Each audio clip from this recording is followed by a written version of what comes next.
जी part 2 start हो गया जी। Question बोले। मासूमाना सवाल है जी, तवज्जो फरमाएं सारे। हाँ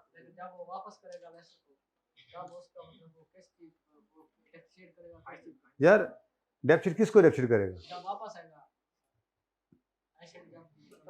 एसिड वापस आने नहीं है हमारे सिलेबस में। पहली बात तो ये है, किस सवाल की बात कर रहे हो इसकी? इसमें क्या है, एसिड वापस कर देगा? वो वापस कर दे तो क्या मसला है?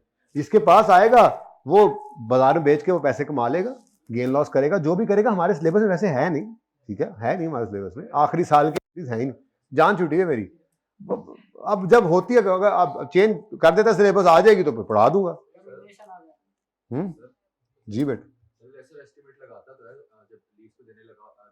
शुरू में एस्टिमेट लगाता है कि मुझे ऐसे वापस मिलेगा, ये तो हमने बाकी तो खामोशी केस में हमने ये कहा था कि वो नहीं आता, तो बस वही केस था ना, मैंने सवाल बनाया तो नहीं है, वापस चला जाना है। और अगर होता कि उसके पास ही रहना है तो ठीक है, उसके पास रहता, फिर भी इसने फाइनेंस लीज ही कहना था, और फिर भी इसने रिकग्निशन एग्जामिनेशन कहा कि इसको नहीं किताबों में रिकॉर्ड करना था, नहीं करना था, नहीं करना था। फिर जब एंड पे उसको बाहर फेंकना होता तो फेंक देता। लो वैल्यू, अच्छा जब अब आपको मिला, ठीक है, लो वैल्यू है ना, तो स्टैंडर्ड ने इजाजत दी है, चाहे ओनरशिप विल ट्रांसफर भी है तो आप ना रिकॉर्ड करो यार। कहीं सब्सिडरी, कहीं रजिस्टर में तो लिख के रखा ही होगा ना आपने कि ये हमारे पास एक चीज है। अगर अपने रिकॉर्ड के लिए रखना भी है तो अकाउंटिंग वालों ने माफी दी हुई है आपको, ना रखो। अपने रिकॉर्ड पर्पज के लिए रखना है तो कहीं रजिस्टर में रफ कॉपी में लिख के रख लो कि मेरे पास ये साहब में पढ़ो 10 चीजें किराए पे आई हुई हैं, लीज पे ली हुई हैं, और एंड पे मुझे ही मिल जाएंगी, तो वो उस वक्त उठा के फिर उनको भेज देना और गेन लॉस बुक कर लेना। लेकिन हमारे सिलेबस में नहीं है, ठीक है। हाँ जी, अब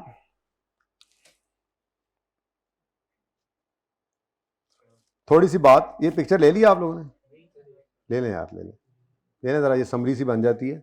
असल तो कहानी ये है बस। अब मैं इसके आगे ना कहानी लेकर चलने लगा हूं।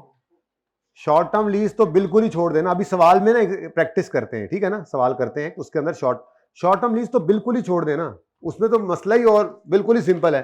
इधर रखना भाई, वो क्या है कि जी आपने 3-4 महीने के लिए एसेट लिया है, तो 3-4 महीने के लिए तो वो चक्कर भी कोई नहीं आना।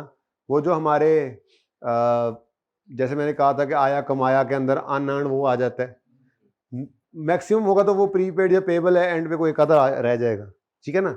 लेकिन लो वैल्यू एसेट चूंकि शॉर्ट टर्म ना भी हो तब भी एग्जेम्पशन में जा सकता है, तो लो वैल्यू 3 साल के लिए कराया हुआ है तो बढ़ गया ना 3 साल पे। तो जरा उसको मिलता जुलता दिखाता हूं आपको कि जैसे लेसर की ऑपरेटिंग लीज हुआ करती थी, जो लेसी की सिंपल लीज है ना जी, वैसी ही है। ओके, और सही है, आपकी आसानी के लिए कह रहा हूं, क्योंकि हमने 2 दिन लेसर की ऑपरेटिंग लीज पे लगाए थे। उस एक दिन थोड़ा गपशप शुरू की थी और फिर 2 दिन पूरे लगाए। उसमें मेरा ख्याल है आपको मसला आपको है नहीं। उसकी वाली का नॉलेज को अब हम हेल्प के तौर पे यूज करके इस काम को भी कर लेंगे, ठीक है। बिल्कुल सेम तरीका रखेंगे। तो लेसर की ऑपरेटिंग लीज थी, जैसे बिल्कुल वैसे ही लेसी की सिंपल अप्रोच होगी। बस फर्क यह है कि लेसर को रेंट आता था, लेसी रेंट पे करेगा, ठीक है। लेसर कमाता था और ये खर्चा कर रहा है। ओके, सही है ना, और सही है।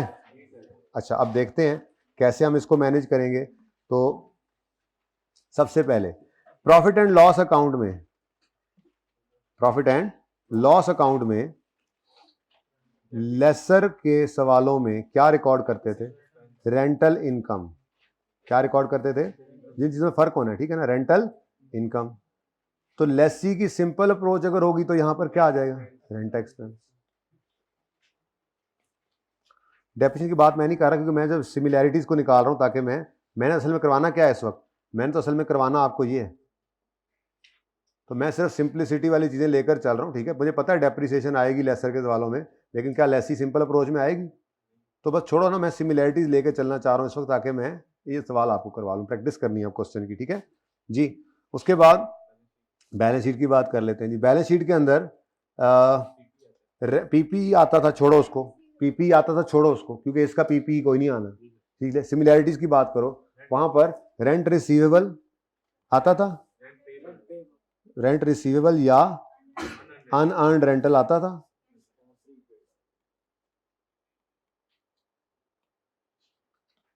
यहां पर यहां पर रेंट पेएबल आ सकता है या प्रीपेड, एक्सपेंस प्रीपेड हो सकता था, ऐसे ही है ना। तो रेंट पेएबल या रेंट प्रीपेड,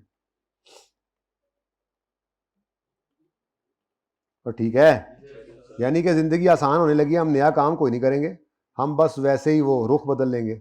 जैसे जब हमने लेसी का सवाल कर लिया था तो एक दिन हमने लेसर और लेसी को आमने सामने रख के ऐसे ही, उसके बाद से फिर लेसर शुरू कर दिया था, ठीक है ना। अच्छा, उसके बाद जो हमारा टी अकाउंट बनता है, वो टी अकाउंट लेसर की ऑपरेटिंग लीज के अंदर कौन सा बनता था? रेंट रिसीवेबल का। और एक लाइन लिखा करते थे हम, for both rent receivable and unearned rent I have used the word rent receivable, ठीक है। इसमें आपका जो कैश होता था वो किस तरफ आता था? क्रेडिट साइड पर, और इनकम आती थी डेबिट साइड पर, और यहां से आप निकाल लिया करते थे अनअर्न्ड या क्लोजिंग। आप अगर डेबिट बैलेंस आ रहा है यानी क्रेडिट साइड पे नजर आ रहा है यहाँ पर क्लोजिंग, तो आप कहते थे ये एसेट है, और यहाँ पर आता था तो ये लायबिलिटी, ठीक है। ये आप रिवाइज कर रहे थे या सो रहे थे? ओके, अच्छा जी। अब यहां पर अकाउंट कौन सा बन जाएगा जी? रेंट पेएबल, वेरी गुड, ठीक है, रेंट पेएबल। इसके ऊपर भी एक लाइन लिख देंगे हम, फॉर बोथ। अब ये ना देखें, अब कॉन्सेप्चुअली ये चीजें तकरीबन बस वो ऑपरेटिंग लीज रह गई है लेसी की, लेसर की, ठीक है, वो मैन्युफैक्चरर डीलर वाले की, ठीक है, वरना कुछ नहीं है, ठीक है। तो अच्छा जी, अब रेंट है, रेंट एक्सपेंस है, एक्सपेंस डेबिट कैश क्रेडिट होता है, ठीक है। तो एक्सपेंस डेबिट, तो वो पेएबल तो बाद में लिखेंगे ना, हम पहले ऐसे ऐसे करते होते थे एक्रूअल में भी, ठीक है। ये रेंट क्या है? एक्सपेंस। एक्सपेंस के लेजर का ये, क्योंकि कंबाइंड लेजर बनाते हैं तो कैश भी इधर ही, एक्सपेंस भी इधर ही, और क्लोजिंग भी यहीं पे आ रहा होता है, ठीक है ना। तो रेंट पेएबल का लेजर बनेगा, और इसके अंदर देखते हैं बेटा, उसमें भी कोई जरूरी नहीं है इनकम स्ट्रेट लाइन पे ही हो। मैंने थ्योरी पढ़ाई थी कल, मैंने थ्योरी पढ़ाई थी और मैंने कहा था स्टैंडर्ड ने लिखा है कि स्ट्रेट लाइन पर रिकॉर्ड करो अनलेस कोई और अप्रोप्रिएट बेसिस है। तो मैंने कहा था वहां पर लिख लो आउटपुट मेथड अगर दिया हो तो वो भी बिल्कुल अप्रोप्रिएट बेस है, लेकिन कैश के आने पर रिकॉर्ड नहीं होता। ऐसे ही यहां पर एक्सपेंस जो है वो स्ट्रेट लाइन पर ही बुक होगा, ठीक है, और जो कैश पे होना है वो डिफरेंट हो सकता है, यानी कि बिल्कुल वैसे ही किया है ना। लेकिन अगेन सिर्फ इसको आप क्योंकि आप सीख चुके हैं इसलिए मैं ये नहीं कहता, होगा सवालों में यही देखने को मिलेगा आपको, स्ट्रेट लाइन पे होता है, लेकिन जहन में ये होना चाहिए कि स्ट्रेट लाइन के अलावा भी बेसिस हो सकती है अप्रोप्रिएट, ठीक है। वहां पर एक्सपेंस इनकम बुक करने की थी, यहां पर एक्सपेंस रिकॉर्ड करने की भी, ठीक है। तो कैश आ गया, और क्रेडिट साइड पर क्या आ जाएगा? एक्सपेंस। इधर देखो, अब अगर इसका क्लोजिंग आएगा इधर प्री पेमेंट, एसेट आ गया, एसेट का क्लोजिंग होता है इधर आ गया तो पेएबल, लायबिलिटी आ गया, ठीक है। लो जी, ऐप पे आ जाए जनाब, तस्वीर बनाए जी, बिल्कुल जी। नोट बेटा इसका पता नहीं कैसा बनेगा भी सही के नहीं, नोट पता नहीं क्या, इसका क्या नोट बनाओगे? इसका आपने जब रेंट एक्सपेंस बुक करना है बेटा, रेंट एक्सपेंस जब बुक करना है तो बस वही उसका डिस्क्लोज हो जाएगा। बारह जबरदस्ती करेंगे किसी वक्त तो मैं बना भी दूंगा, कोई मसला नहीं, लेकिन वो नोट के अंदर क्या होगा, नोट शोट लिख के आगे हम लिखेंगे रेंट एक्सपेंस, और वही रेंट एक्सपेंस वो जो पीएनएल में नजर आ रहा होगा, और क्या करना है तो देख लेंगे इंशाल्लाह जी। ये पिक्चर के अंदर ये इजाफा हुआ है, इसको अलग से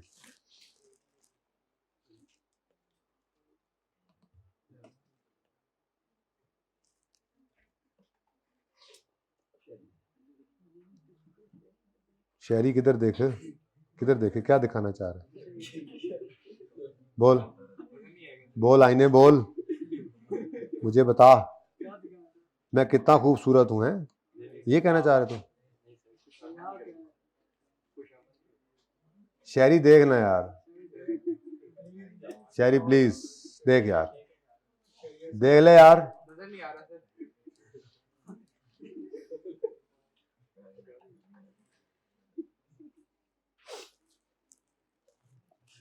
अच्छा जी, मेरे ख्याल से अब प्रैक्टिस कर लेनी चाहिए, बहुत होगी बात। ले जी, लीज में बस एक ही अब बाकी है, इंशाल्लाह वो ईद के बाद करूंगा। मैन्युफैक्चरर डीलर की ऑपरेटिंग लीज, ठीक है। तो लेसर होगा जौन सा मर्जी, मैन्युफैक्चरर डीलर हो या सिंपल हो, लेसर होगा तो लीज से 5 सवाल करेगा, 5 का जवाब नो तो ऑपरेटिंग लीज, किसी एक का भी यस तो फाइनेंस, साइड पे हो जाओ।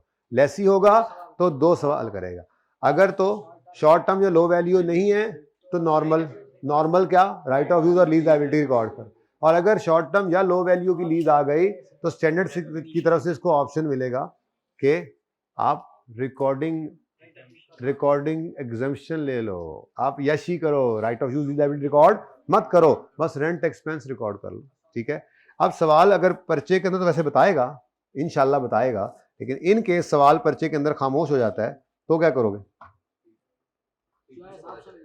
अगर चुप हो जाए तो क्या करोगे? मेरे ख्याल में आप सिंप्लिसिटी की तरफ जाना, चुप होगा नहीं, ठीक है, लेकिन लो वैल्यू एसेट आ जाए तो आप मेरे ख्याल में सिंपल अप्रोच की तरफ जाना, और एक नोट जरूर डालना कि ये लो वैल्यू एसेट है और हमने इसमें स्टैंडर्ड का ऑप्शन लेते हुए रिकॉर्डिंग एग्जम्पशन ऑप्ट किया, ठीक है। आ जाओ जी फिर, शॉर्ट टर्म का क्राइटेरिया बहुत मुश्किल है मेरे दोस्त। शॉर्ट टर्म का क्राइटेरिया समझाने के लिए अलग से लेक्चर, मंडे को क्लास रखता हूँ, फिर आपको मैं शॉर्ट टर्म समझा। शॉर्ट टर्म का क्राइटेरिया बेटा ये है कि 12 महीने तक। अब कोई बच्चा पूछेगा सर अगर एग्जैक्ट 12 महीने हो तो, अभी थ्योरी पढ़ाता हूँ उसमें उसने लिखा हुआ है, ठीक है ना, आपकी तसल्ली वहां हो जाएगी। बहरहाल अप टू 12 मंथ यानी 12 महीने, फिलहाल सिंपल रखो कि 12 महीने के अंदर अंदर कोई लीज है तो वो शॉर्ट टर्म है, और 12 महीने से ऊपर चली जाए तो वो शॉर्ट टर्म नहीं है। लॉन्ग टर्म नहीं बोलना उसको, वो शॉर्ट टर्म नहीं है, ठीक है ना, क्योंकि हमने याद क्या रखना है, स्टैंडर्ड ने 2 सवाल पूछने का कहा है, क्या ये शॉर्ट टर्म है, अब इसका या तो जवाब यस है या, तो यही याद रखना है, लॉन्ग टर्म का लफ्ज बोलना ही नहीं है, ठीक है ना। हाँ, गैर महसूस तरीके से बातें जो है वो याद रखनी है हमने छोटी छोटी, ठीक है ना।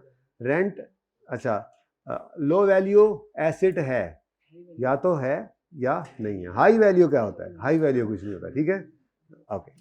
अच्छा जी, अब आ जाए जरा, पेज नंबर है 49, इस पे एग्जाम्पल नंबर 8 है।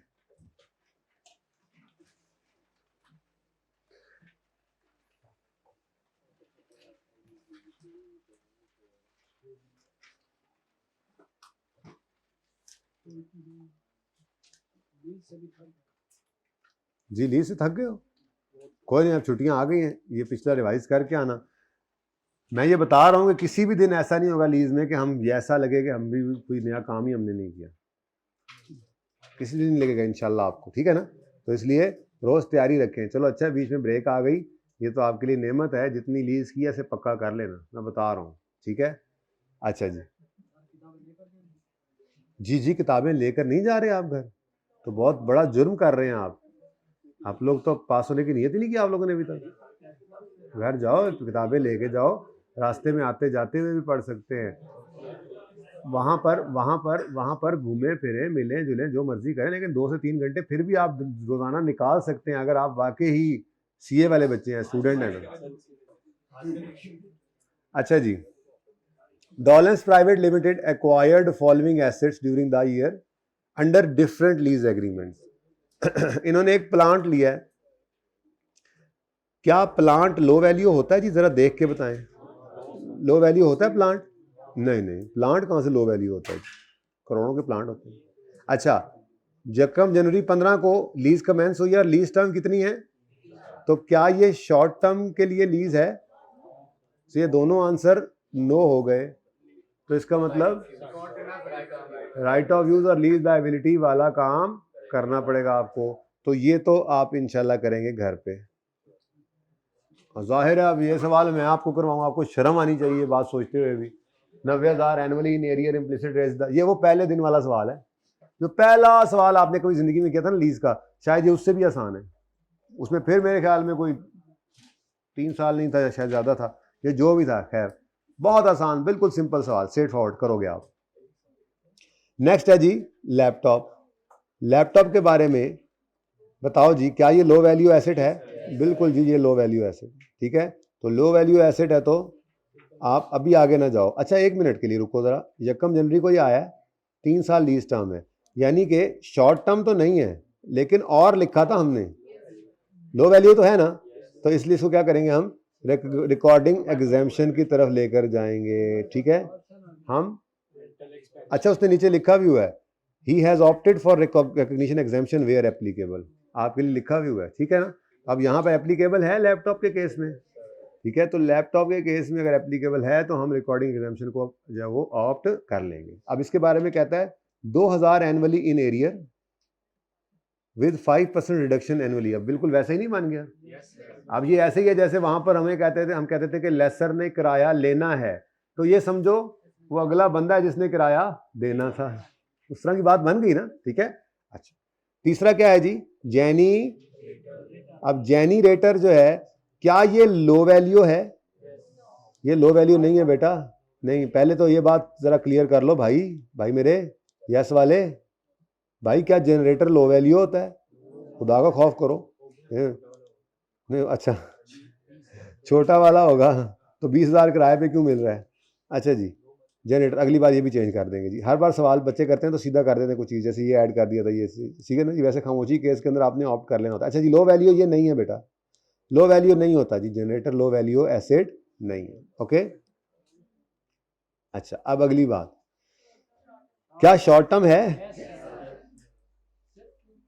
जो 2 महीने के लिए, ठीक है, तो फिर बिग जनरेटर लिख दें जाके सर इतना लिख दें 50 kVA जनरेटर, फिर भी समझ आ जाएगी आपको, ठीक है।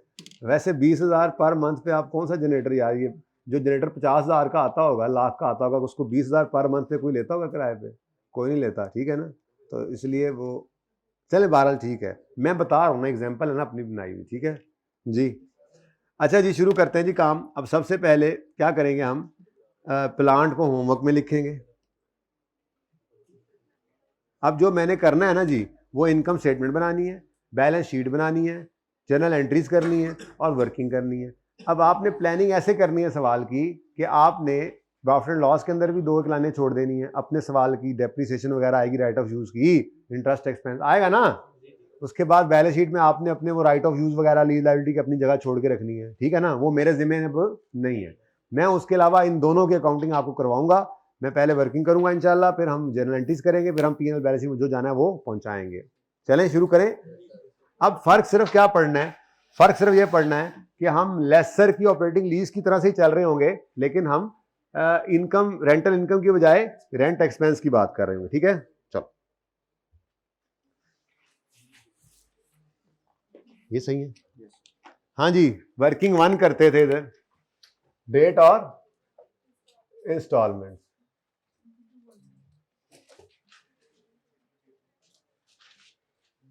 जी बच्चों लीज कमेंस हो रही है 1 जनवरी 15 पे, 2,000 रुपए का किराया है in arrear, annually in arrear. इसका मतलब पहला किराया 31 दिसंबर 15 पर कितना, फिर 3 किराए हैं और एनुअली रिडक्शन है, तो 31 दिसंबर 16 पर। या आप लोगों ने मेरा दिल जीत लिया आज ना कसम से आकर। मैं यकीन माने ये बहुत मुश्किल मुझे हो जानी थी, अगर मैं डर भी बड़ा लगना था मुझे जी। अच्छा जी नेक्स्ट 31 दिसंबर 17 1900 का 1805, ठीक है। अब अगेन वही वाला तरीका वारदात, एक्सपेंस जो है वो ऐसे नहीं आप अलग अलग बुक करें, पेमेंट है ठीक है, पेमेंट आप बेशक अलग अलग करें, लेकिन 5705 ये रेंट एक्सपेंस है, इसको आप एनुअल बराबर बराबर पे ले आए। तो इधर देखें जी, रेंट एक्सपेंस 5705 डिवाइडेड बाय 3 करेंगे तो 1902 पर ईयर, पर एनम, ठीक है। ये ले ओके, समझ में आती है। अब वो जैसे होता था आया कमाया और डिडक्शन क्योंकि उसका एसेट था तो वो करता था, यहां पर गया खर्च हुआ, एक्सपेंस है, गया पे हुआ, पेमेंट कैश, और ये कैश पहले, यहां भी कैश पहले, ठीक है।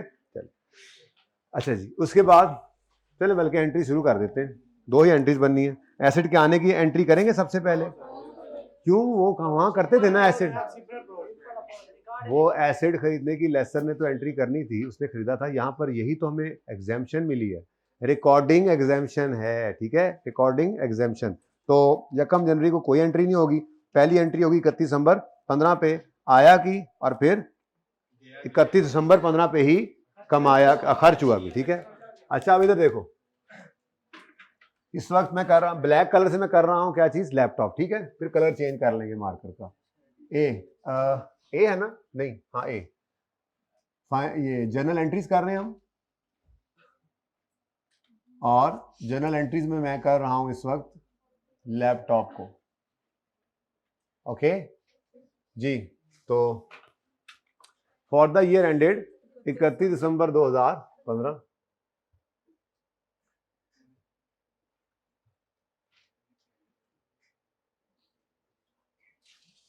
अच्छा अब देखें, बात बिल्कुल वैसे ही करेंगे ताकि इजी रहे, यानी कैश आया में सिर्फ कैश लिख लें, फिर खर्चा, कैश आया नहीं कैश गया, सॉरी, ठीक है, कैश गया और खर्च हुआ, कैश गया खर्च हुआ में मतलब कैश, और दूसरी तरफ रेंट एक्सपेंस बुक कर लेंगे, खाली जगह पुर करेंगे फिर बाद में, वहां रेंट रिसीवेबल कर लिखकर यहाँ पे रेंट पेएबल लिखेंगे, ठीक है ना, जैसे पहले करते थे, ठीक है। तो 31 दिसंबर 2015 पर कैश गया, 31 दिसंबर 15 पर खर्चा हुआ, रेंट एक्सपेंस जी। कैश कितना गया 2000, और खर्चा कितना बुक करना है 1902, उसके बाद को घिसाया घुसुआ,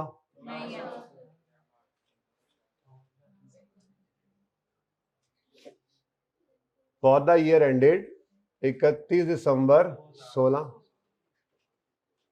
तो 31 दिसंबर 16 पर कैश गया 1900, और 31 दिसंबर 16 पर एक्सपेंस बुक करेंगे 1902,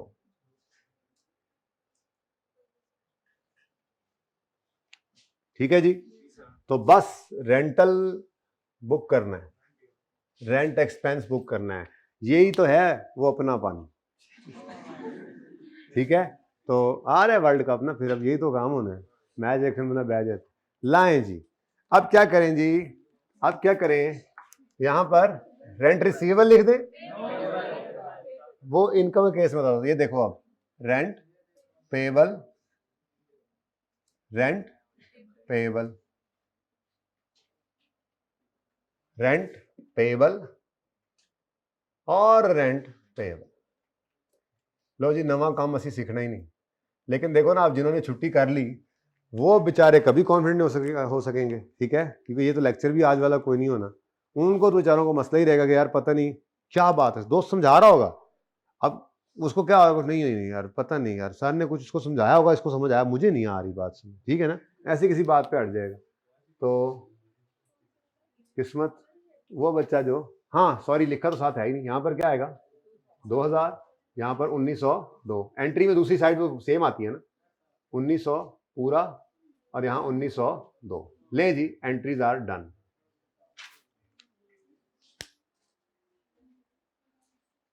ठीक है, उसके बाद पीएनएल की बात करें तो 2 सालों का पीएनएल बनाएंगे हम, 15 और 16 जी, बोलिएगा। रेंट एक्सपेंस 1902 और 1902, ठीक है।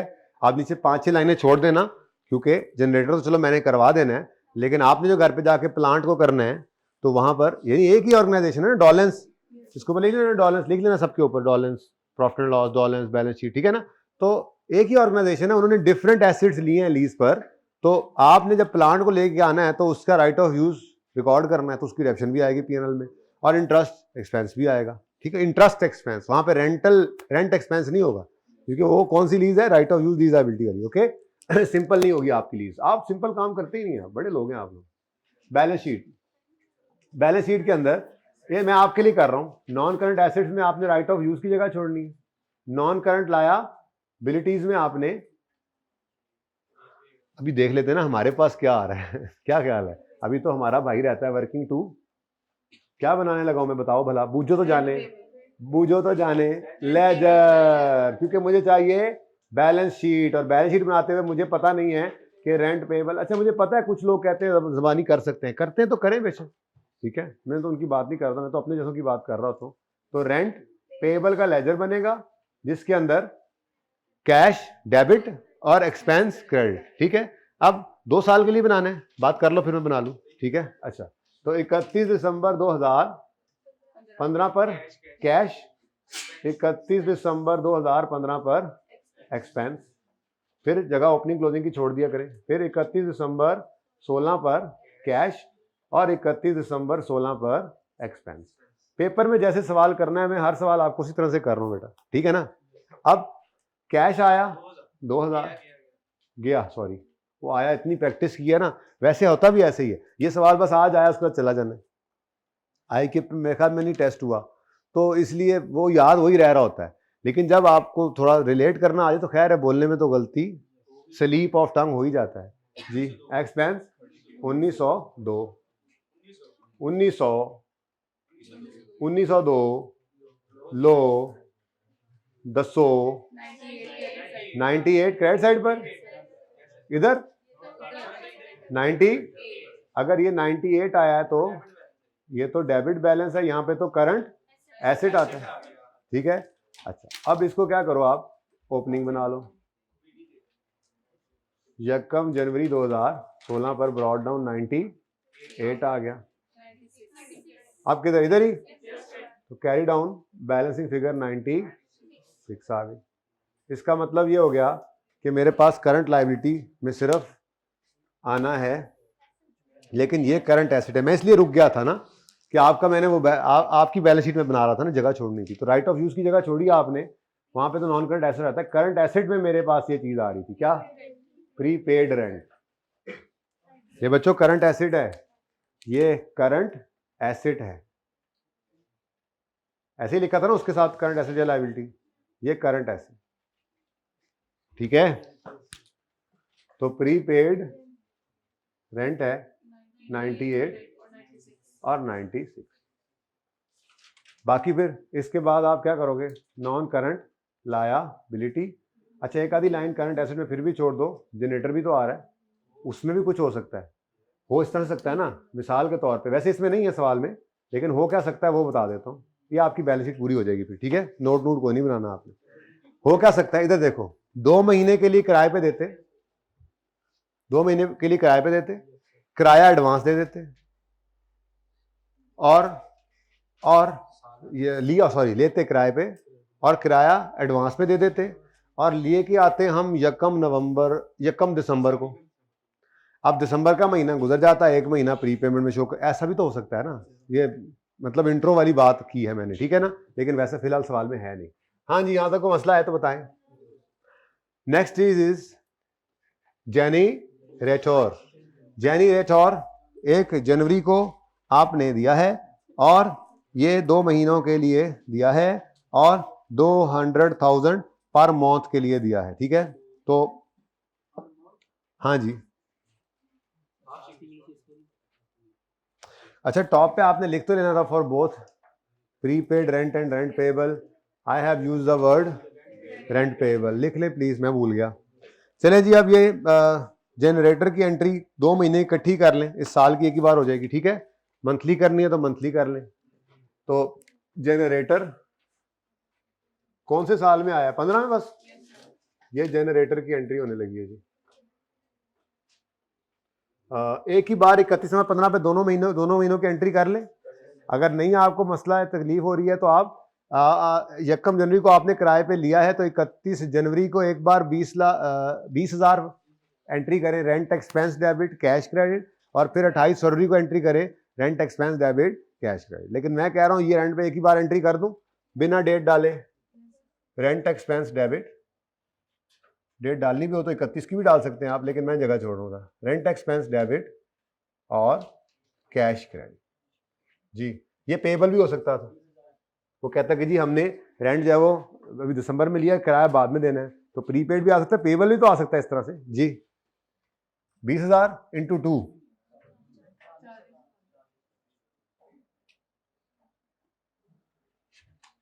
तो 20,000 पर मंथ था। मैंने कहा दोनों महीनों का इकट्ठा रेंट बुक करो इंटू तो 40,000। ये तो यार ऐसे ही एंट्री करना बनती भी इसकी तो नहीं थी जी। रेंट एक्सपेंस, अब यहां पे जरा बता दो, ये था लैपटॉप है ना, ये लैपटॉप के लिए था और ये जेनी रेटोर के लिए जी। 2015 के अंदर 40,000 है और यहाँ पे कोई नहीं। अब प्लांट आ जाएगा। अच्छा, उसके बाद आज ढेर सारा होमवर्क करना है, मैं बताता हूँ ना क्या। चुप, ये देखो, ये बहुत इंपॉर्टेंट होमवर्क है आपका, ये बहुत इंपॉर्टेंट, इसलिए मैं छुट्टी देने लगा हूँ बस 2 मिनट में, इसलिए बड़े ध्यान से बैठना है। कोई आप बंद करेगा ना तो उसको मैंने रोक लेना आज। मैं पेज नंबर बताता हूँ, सब्र कर जाए जरा। ये जो सफ़ा पे आप थे उससे एक सफ़ा पीछे आए, बल्कि तरतीब से चले ना, तरतीब से अगर, तो ये 5-7 सवाल में से एक सिर्फ छोड़ना है। सुने,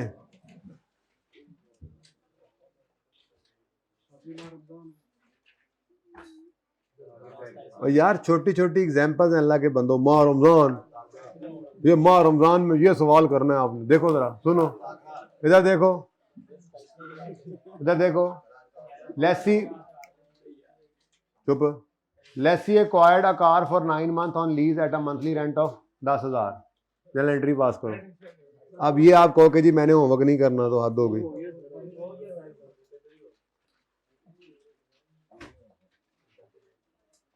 अच्छा ये छोड़ें जरा, फिलहाल ये छोड़ें, इनके अंदर ना मैंने आपको थ्योरी पढ़ाया। अच्छा, बहुत इंपॉर्टेंट थ्योरी है, कल मेरा आधा लेक्चर तो कम से कम इस पे लगेगा ही। यहाँ से शुरू हो रहा है काम, ठहर जाओ मैं क्वेश्चन बताता हूँ। ये प्रेजेंटेशन ऑफ लेसी बहुत इंपॉर्टेंट, और ये एक्सप्लेनेशन, आप ऐसे एक नज़र डालना जरूर, बड़ी इंपॉर्टेंट बातें इसके अंदर। तो कल का हाफ लेक्चर मेरा पार्ट 1 मेरा इस पे लग जाना है, ठीक है। मैं एग्जांपल्स के जरिए, आसान एग्जांपल्स के जरिए आपको समझाऊंगा इंशाल्लाह, ठीक है। मैं आपको वैसे दिखाता चलूँ किस किस्म की एग्जांपल्स होंगी, वो लास्ट टाइम वाला ओपन करके दिखाता हूँ, आप अल्लाह करे मिल जाए। ये देखें, एक एक छोटी छोटी एक एक लाइन जो है एग्जांपल से, कि लो वैल्यू शॉर्ट टर्म है नहीं है, किस बेस के ऊपर, ये इस तरह की बातें होंगी कल। आप कोशिश करें कि जिनका जेन्युइन मसला ना हो सिर्फ वो ही छुट्टी करें, तो मतलब जिनका हो वो आ जाए, इतनी इंपॉर्टेंट बात। अच्छा जी, चलें जी। नहीं बेटा, आप लोग कोशिश करके आ जाइएगा, बाकी जिनका मसला है टिकट शिकट हो गई है, मैं कल लेक्चर अवेलेबल करूंगा। बट बहरहाल वो लेक्चर जो होता है वो सुना जाए ना सुना जाए इसकी कोई गारंटी होती नहीं। जो घर गया वो घिर गया, तो लेक्चर लेके जाओ बेहतर है। अच्छा सुनो जी, इसमें क्या है देखो, चुप करो। Entity A leases office equipment for 5 years, total value of equipment when new was 5,000। Entity A elects to apply low value. Low value है, पहला किराया भी बीच में से गायब है, दूसरे और तीसरे किराए के अंदर हाँ अमाउंट है 1750, चौथे और पांचवें में है 1500। बिल्कुल वैसे ही काम करना है, यहां से नकल ना करें, खबरदार किसी नकल की तो ये कर लेंगे। अच्छा, उसके बाद एक ही सवाल अभी होमवर्क में दिया बस फिलहाल, कौन सा 7वां। और अब आते हैं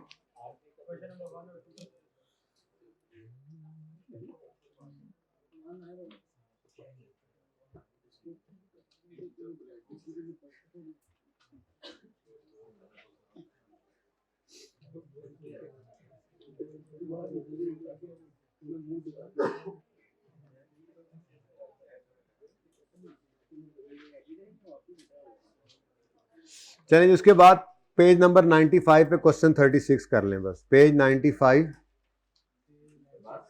जी, पेज 95 क्वेश्चन 36। मौत पे तैयार किया था, बुखार पे हो गए, प्लस ये एग्जाम्पल 7, ठीक है जी। ये दोनों हैं आपका होमवर्क। अल्लाह हाफिज।